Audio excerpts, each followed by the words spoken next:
Welcome to the series to celebrate International Women's Day. I'm speaking to lots of different business owners from around the world to get an idea of why they started and what inspired them. And joining me today is Jacqui Haley, and she's a clinical hypnotherapist in NLP. Hello, Jacqui. Hello, Ruth. How are you? I'm good, thank you. How are you? Happy International Women's Day. Yes, it's like I just thought there's something about this year. I wanted to really commemorate it in some way. And I love your background. It's absolutely beautiful, and it kind of been. No, do you know what? This is actually a design that came by accident. I wrote a letter, an introduction letter to a new kind of group challenge I've just started, and the gentleman that designs my website for me, Jimmy Deans, based over in Germany, I said, "Hey, what do you think of this?" And he came back with, "I like this one better," and he just designed it, and it was just by accident, and as a result we both love it, and that's what was going to be my new branding from now on. It's bright, it's vibrant, and it kind of captures everything what I'm about. Is about being the best that you can, no comparisons, being the best for who you are in the moment and in the situation you're in at the time. And I think right now that's really important. It's a really important message. Yeah, I think it is. My headmaster at junior school, he always used to say, "Do your best, and if you've done your best, you can't do any more." And I think exactly, that's really nice. Exactly. Yeah. So I introduced you as a clinical hypnotherapist. So could you just explain a little bit about what hypnotherapy is and how you use it? Hypnotherapy is, perhaps I would class it as what we call sleep of the nervous system, and it's actually, hypnosis is actually the Greek word for sleep, but you're not actually sleeping when you're having a session of hypnotherapy.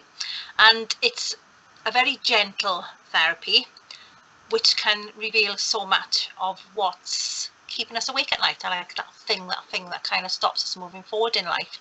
And when we go into what we call a state of hypnosis, the therapy under the state or in the state of hypnosis. So it works on the theory that we are 5 to 10% conscious with our thinking brain, and we are 90 to 95% unconscious with our feeling brain.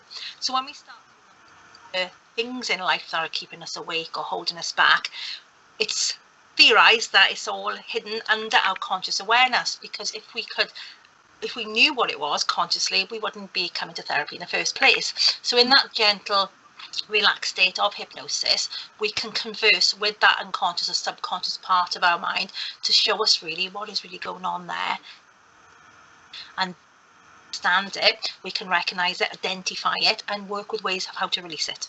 And that's how kind of NLP can work, can be. I decided to work with hypnotherapy because when I used to work overseas, I had a background in travel, and it was whilst I was based in a place called Fuerteventura, I seemed to be gaining weight rapidly. And when I look back at my lifestyle, I was working in all these 5-star hotels. The food was delicious. Every time we went out, we were like, drinks were paid for. The lifestyle was fantastic, but not so fantastic waistline. And I thought, oh my God, I'm putting all this weight on, and I'm normally a real skinny mini. What am I going to do? And I think I read about a guy called Paul McKenna in a magazine, and I ordered his audio pack for weight loss. And I have to say, within days of using it, I was up running along the beach in Fuerteventura. I recognised that as the resort team leader, when I was dealing with the more complicated situations, I had more focus, more clarity. I was calmer. And I remember one morning, a really busy morning, and my manager rang me in a panic about all the things that were going on in the resort. And I said, "Do you want me to send you my CDs over?" Because they'd really help you. And that was it. So when I returned to the UK to have my first child, my sister was diagnosed with cancer at the age of 35, and I started looking then if hypnosis had done such a wonderful job with me, getting me up, getting me running. I lost weight through it. How could we adapt this over to cancer care on a holistic level? And that just opened, it was like opening a massive door for me. That when I realised how hypnotherapy was used in the field of cancer, I decided to go on and train myself, and here I am 13 years later, still as passionate and still as in love with it as I was when I first picked up the book 14 years ago. That's really interesting. So are they using hypnotherapy alongside the traditional methods of like radiotherapy, or instead of? very much not treating cancer, very keen to say it's treating the symptoms that we can get from the treatments, from the mental health aspect of living with a condition like cancer. And it's just offering that gentle support, as we call it, complementary therapy, i.e. it works hand in hand and it complements what the doctors and the consultants are doing for the patient, you know. So how hard is it to overcome people's impression of hypnotherapy from that stage hypnotherapist, you know, the hypnotist that kind of makes you do all weird things? Because I remember when I was ill with my throat and you kept saying to me you should go and have hypnotherapy, and as much as you tried to assure me that it was safe, I was like, not that I thought that they might make me try and do something weird, but I thought I was going to be out of control. And it's only really recently that I was doing some, of all things, meditation on Amazon Prime, and they've got lots of people doing hypnotherapy, meditations. And I suddenly realised, no, you're just really, really deep, you know, in a meditative state, and nothing could have happened to me that I didn't want to happen to me. But how many people have that issue? Do you know, I think it's actually a lot more than I bargained for, because I was in a health show just before the lockdown came along. I was in a health show and I thought I was looking very professional. Everything was laid out lovely. And this man literally came up to me and called me a charlatan. He was really assertive in his eyes. And I said, oh, and I was quite taken back. Yeah. Blunt in my face. And I said, what is it about it that makes you feel that way, you know? Tell me. And he explained. And he explained how he'd suffered from anxiety for so many years and everything he tried. And I said, do you still have your anxiety? Yes, of course, I understand why he still has it. But I'm not going to push my views on him. So I let him talk. And I said, do you like cars? He said, yeah, I do. I love cars. I said, tell me, what's your favourite car? He said, Porsche. I said, what is it about a Porsche you love? And he said something about it going from, I don't know anything about cars. He said something about it going from 0 to so many miles per hour in so many seconds. And I was like, all right. I said, so tell me, if I was to give you a Porsche tomorrow, I said, give you the car keys, I said, what would you do with that Porsche? He said, well, I'd take it out for a drive. I said, well, I don't believe you. I don't believe a car can do that. That just can't be possible. He went, yeah, you can. I said, so what advice would you give me then? He said, just take the car and try it yourself. I was still a charlatan. He still didn't buy it. But yeah, I think, do you know, since because I used to not just, I didn't only offer hypnotherapy. When I used to have my wellbeing clinics, I would work in remedial masseuse, spa treatments, reflexology, clinical reflexology. I used to do a bit of everything. And my hypnotherapy clinic days were on a Monday and a Thursday. So I used to really like focus on quit smoking and weight at the time. And people, when they're going to start a diet or start something, they tend to do it on a Monday.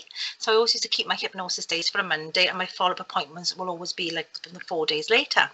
But it wasn't until afterwards, because I decided when I closed my clinics down, I started to work from home before we had this lockdown anyway. I realised that my business started to go a bit quiet, and it wasn't as busy as it used to be when I dropped into the treatment. And when I talk to people and ask people what they feel about hypnotherapy, they are also very similar to you. And I thought, well, I remember my first day I sat in the classroom, and I remember saying to myself, what am I doing here? Oh my God, what if he does something to my mind and and the classic saying is, I'm going to make you cluck like a chicken. Well, I mean, what if he does something like that to me? And then I had to think, well, why would he do that? You know? So my answer now, when someone says, are you going to make me cluck like a chicken? I say, well, no, but I can if you want me to. You know, so yeah, so but going a little bit deeper on that, because it is kind of a fear. I've just delivered a workshop to a community today, and I wasn't allowed to say that I'm a hypnotherapist or bring hypnotherapy into it, but I could with meditation. And that's happened before when we've gone to do training days for businesses. They have actually requested, because the lady that I work alongside with is a marketer, that's her expertise. They do request that not to bring hypnotherapy into it, but I can talk about anything else I do. I can call it visualizations, but I can call it an audio, but I can't call it hypnotherapy recorded. So yeah, but always doing exactly the same thing. It's doing exactly the same thing. I can't call it that way. And so you're allowed to do a meditation with them or something, which might be a hypnotherapy meditation, but they're not to know that that's what it is. Not bring the word into it. And it's interesting because the guy that they say coined the word hypnosis, he actually discovered this while he was running really busy in his client, and I'm going back before the 1900s. He realized that his client is a lady that was sitting there looking at a lamp, and she seemed to go into some kind of trance effect as she was gazing at this lamp. Now, you and I know as well, everyone watching will know, when you're gazing at something so long, you do go kind of switch off, you know. But if something like a loud bang happened or something, you'd be able to come awake straight away and regain control really, really quickly. So he realised, and at the time, looking back, they didn't have all these fandangle ways of putting people into a relaxed state of hypnosis. They had the pocket watch, remember, because that's what people had back then. So we refer to it as a swinging watch, don't we? When in reality, that's all they had. It was nothing, no mysticism about it in reality. It was just the tool that they used at the time. So from that, but oddly enough, I was chatting to a hypnotherapy colleague last week, and he's based in Australia. And we talked about this state of called I can't say it, hypnagogia, something. That's the true, and it's in between waking and sleep state, that wonderful place that we go to. We just nodding off to sleep. You probably know from experience that we can get kind of images flashing because we're just going into dream state. And when we think about hypnotherapy, it is like us being in a dream state. So we're almost like we're sharing the access to our dreams with a person. Benefit us in the long run, it's just going to benefit us in the long run. So it's, to me, I would love to see it out there more, and people to embrace it and enjoy it, because it is such a wonderful therapy. And I'd like to think of myself as an ethical and moralistic person. If it was so bad, I most certainly wouldn't have anything to do with it, But for me, everything that's happened to me through my life that's been traumatic or hasn't been comfortable for me, it's always been hypnotherapy that has been what I would call my saving grace. It's always been there. It's never ever let me down, and it will always probably be part of my life, So yeah. And so what kind of things do you use it for with other people? Now more recently, I used to work mainly with weight loss for women who had 3 stone or more to lose, because when we're looking at 3 stone or more, we're perhaps looking at an underlying trauma there. If it's less than that, then we're probably just looking at motivation to continue with lifestyle changes. But now it's been health anxiety in general. Understanding though that the weight and everything that we present with is a cause of an underlying anxiety in the first instance, but I've more recently gone into looking at premenstrual tension and looking at the more aggressive form of premenstrual tension, which is called premenstrual dysphoric disorder. Bit of a mouthful, but it affects about 5% of women in the world, and it is classed as a mental health disorder. It is listed in the DSM-5, and the treatment available for that is normally antidepressants or not hormone treatment, the contraceptive pill. They put a lot of young ladies on the contraceptive, teenagers as well.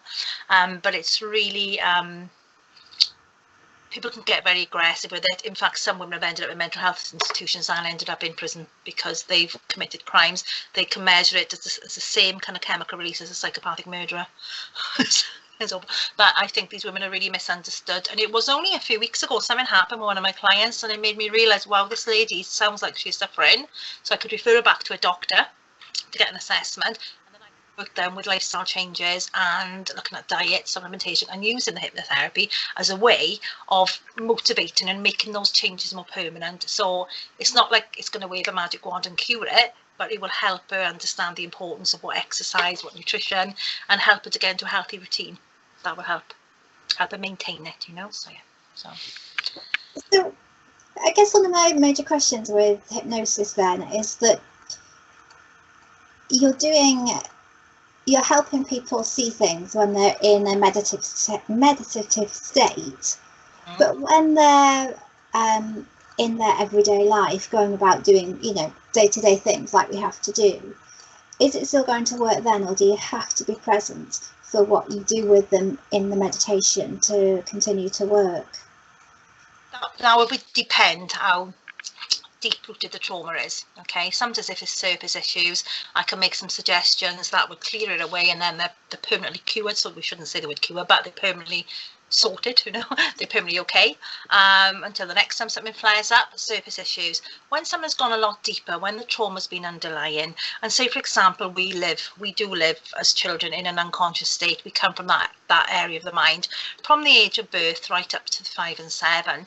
So if there's been a particular pattern or way we have learnt to deal with something, because at the age of 3 and 4 we can't consciously make those decisions what's right or wrong. Like a baby will learn that the iron burns because they'll touch it. Yeah, they learn through that way. So I'll give you an example of a dog. Say for example that there's a dog barking around a child at the age of 3.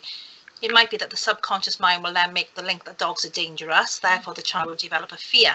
Okay, it could be that there was a dog walking past a child when they witnessed a car crash. Association would link them with the dog. Do you know? I don't know if you know anything about Pavlov's theory. They link the association, that becomes the link. We can assume on a conscious level, oh yeah, but you've got a bit of a dog, you're feeling like you are. Not necessarily so. The subconscious will always have the answers for you. So then we would go what we call then perhaps a regress to cause type of therapy, where we would take the client back gently, safely, they feel comfortable with, back to that time of that initial event. And then they'll see it from an adult perspective, because we always hold on to it as the child would. Yeah.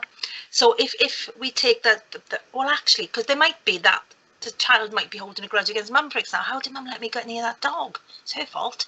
You know, not understanding why, not understanding why they got the fear there. But the subconscious, in that lovely relaxed state, can recognise and release it. So it's all about recognising it. And sometimes we got some, like we've talked about earlier, about blame, who's to blame. Sometimes we need to release that person as well.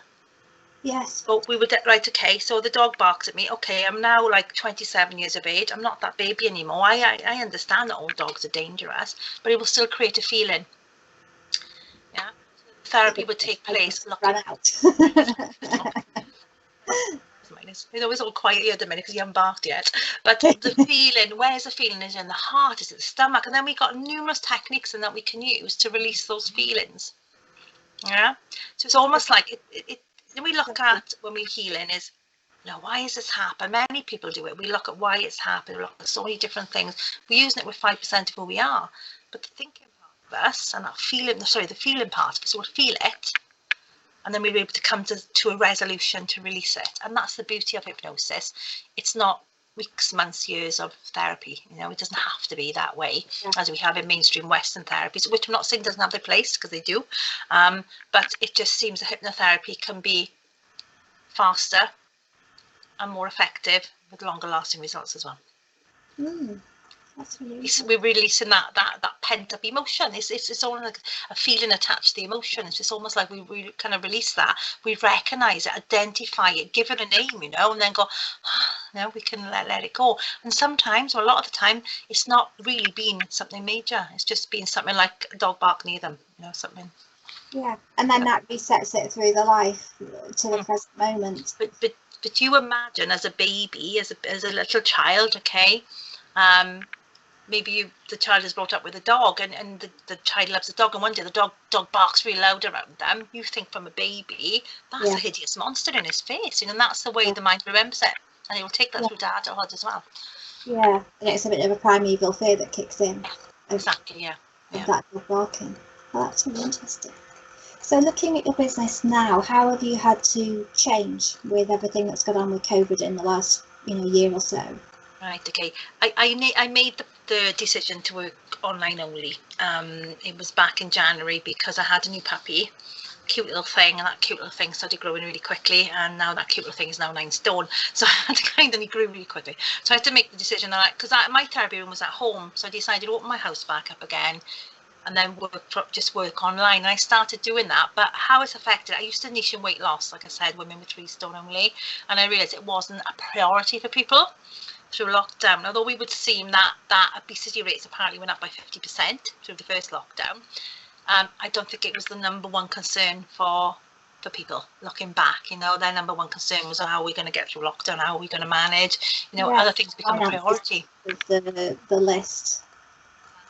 So now I didn't choose this. I seem to float into just working with anxiety and dealing with what I call GAD, general anxiety disorder, just dealing with that type of thing, because working online is absolutely fantastic. I have to say, I do love it. You still get the same energy connection, I feel. And there's as lockdown went on, I learned, and I've qualified newer techniques that are easier to use online as well. So I suppose I've changed my approach that way.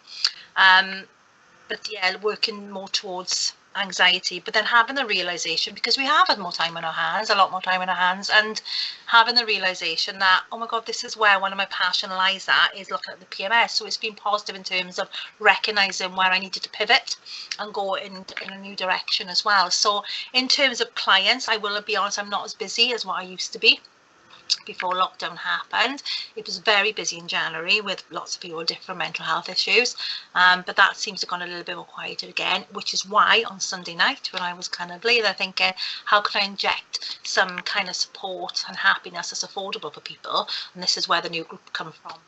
It's this kind of a 90-day challenge, I've called it, but it's just there as a support group to take people through the next few months of this lockdown phase.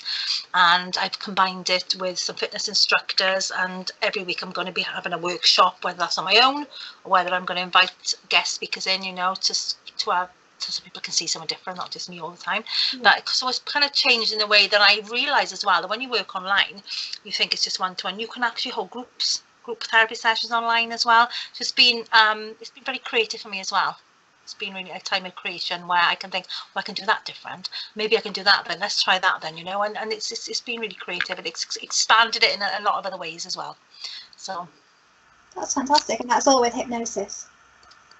I do tapping as well, as you know. I'm a tapping therapist. I do lots of the little techniques that we can bring in with eye movements, and yeah, use a bit of everything really. But people, because I qualified as a mindfulness practitioner back in December, and people love meditation, you know. So keeping people online, doing meditation online is really effective as well, as long as they come where they can have the camera that's on a, like I'm using this now at the minute. I don't even see this. It's a holder, camera holder.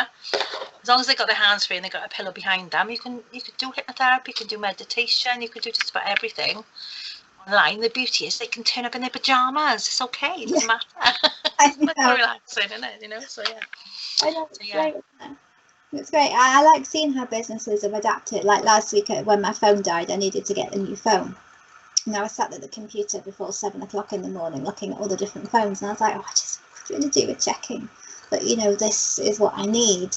And a live chat popped up, and I thought, it's, you know, before 7 o'clock, no one's going to be there. But I clicked it, and it was a video chat, but I didn't have to put on my video. I could just talk to them, you know, audio, and it was like fantastic. In 2 minutes, I got the answer to my question. The phone was ordered, and it was just like, I'm seeing that a lot. You know, business having to adapt to people that are at home and can't get out to, you know, get things, and it's just, I think it's been good for some people to kind of think differently about the business and how to, you know, tailor it to the people that are at home.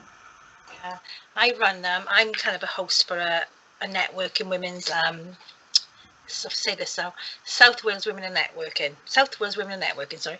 We've had the group for a few years, and I'm like the Swansea host, and oddly enough I was chatting with the lady that kind of started the group last week, and we were looking at so many women have been so diverse in the things that they've come up with and the way we've had to adapt, and money's been less, you know, and juggling with homeschooling the children, so many, and they have coped. Listen to them talking, it's amazing to hear it all, how they got through. But then I go back to the world wars, and you think we've always had these periods in time when humanity have had to come forward and work a different way, you know. And I think the only difference between now and then was we had community spirit back then. Today we're not allowed to contact each other, we can't see each other, so we're lacking that community kind of spirit in a way. But Zoom, Skype, it's all brought it together. But I did read there's a lady I follow on Twitter called Emma Kenny, and she's got a lot of, she's a psychologist. She's been doing incredible things for people with mental health through the lockdown. And she said, I'm just hoping one day when I'll hear Zoom and I think I need to dash somewhere really quickly. And that old Fat Larry's band, in it, you know, so, one or the others. So yeah, so anyway, so. We can't quite see your website address, so if people are interested, really in this way, can you see it though? To go. What's that? JS for sugar, is it? Yeah, I'm Jacqueline Suzanne. So it's Suzanne Haley. So JS Hypnosis. I was trying to think of a fancy name for my business that one. I thought my name Jacqueline is long, and I thought, right, how do I cut that down? And I thought, I just so yeah, so that's what I did. I decided to call it, and I renamed it a couple of years ago, I think it was, yeah. So yeah, and the logo, there's a really interesting story behind the logo. The guy who designed my web, it's quite intuitive as well. And I said, can I have any colour but blue? So when I showed the logo, it's very meaningful to me because I'm going to mention my dad. My dad passed away 4 years ago, and he had the most incredible crystal blue eyes. And when he designed the logo, he kind of said, I'm doing this, he said, intuitively, so because I know Jacqui, I think he kind of had no, it's not for everybody, but I think he had a kind of an inclination that that's what I should have, and that's what my logo become, and I love it, absolutely love it. I think it was, so it's the eye, we always like associate eyes with hypnotherapy, so it's got a little bit of everything in it as well. So yeah, I know, so it's quite special to me. So yeah, it's absolutely lovely. It really is beautiful. Social media, where can people find you on social media? I have a profile on Facebook which I dedicate to my business. I'm under my name Jacqueline Haley. I have Instagram and Twitter where I'm simply JSH Hypnosis. I'm on LinkedIn as Jacqueline Haley as well. So yes, Instagram, Twitter, LinkedIn, all the usual. YouTube? I've just started a Telegram channel as well, but I don't know how to work that. I'm going to leave that one with me. Well, I'm sorry. I cut it down to just the main one because I found now in the morning when I wake up, part of my routine is to update my social media. That's what I do every morning. I wake up and I update everything. So I write whatever the theme of the day is on Facebook, I can copy and paste that then onto Instagram, and then I can condense it for Twitter and then share it over to LinkedIn. It's really, really easy to do. And I create my images on Canva. Canva's a wonderful tool to use. So that's my first thing that I do. And I thought, oh God, if I had Pinterest and if I had something else and everything else is out there, I'd never get out of bed in the morning. So I think the four main ones to me are like, that's it. And my groups, I run a group called UK Women in Hypnosis and NLP. So I'll always ask a little question or a little something motivational at the start of the day for them. And I've got this group as well. So I think if I had so many things, I'd be lost. I'd be lost in a wave of social tech, wouldn't I? So. You would, yeah. You're very good though, doing it first thing in the morning. I do it when I get round to it. Oh yeah. If I don't do it first thing in the morning, I'll never get. I know I will never do it. I'll get my. I'll go off and do whatever I do for the rest of the day, and I will end up doing it then. So yeah. I'll start it as a ritual of doing it first thing in the morning. But well, Jacqui, it's been really lovely to speak to you. Thank you for joining us. Thank you.